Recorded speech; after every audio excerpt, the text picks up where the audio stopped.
নমস্কার বন্ধুরা। আমি Jayati Chatterjee Manojita, neurolinguistic programming specialist mentor, life coach. আজ আমি আপনাদের সঙ্গে আলোচনা করব এক ধরনের পার্সোনালিটি ডিসঅর্ডার নিয়ে, এনপিডি বা নার্সিস্টিক পার্সোনালিটি ডিসঅর্ডার। প্রথম কথা, মোটামুটি নার্সিস্টিক পার্সোনালিটি সম্পর্কে যে যে তথ্যগুলো আমরা জানি, তাতে মোটামুটি এটুকু বুঝতে পেরেছি এরা খুব দুষ্টু লোক হন। সম্পর্কের ক্ষেত্রে এরা কিন্তু খুব একটা ভালো মানুষ হন না। তো এরা কেমন হন, তার ব্যবহারিক দিকটা কেমন হবে?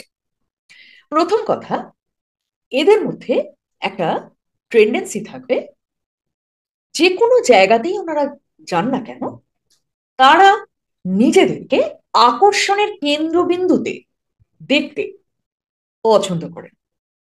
মানে যে কোনো সিচুয়েশনে ওরা এটাকে প্রমাণ করার চেষ্টা করবেন যে তিনি হচ্ছেন আকর্ষণের কেন্দ্রবিন্দু, এবং পুরো পরিস্থিতিটা তার কন্ট্রোলে থাকতে হবে। কোনো কারণে কোনো পরিস্থিতিতে যদি তারা এটা রিয়েলাইজ করেন যে পরিস্থিতির কন্ট্রোল অন্য কারোর হাতে চলে যাচ্ছে, এদের মধ্যে না একটা অদ্ভুত অ্যাংজাইটি তৈরি হয়। আর সেই অ্যাংজাইটিটাকে লোকানোর জন্য এরা রাগ দেখান, রাগে পেটে পড়বেন।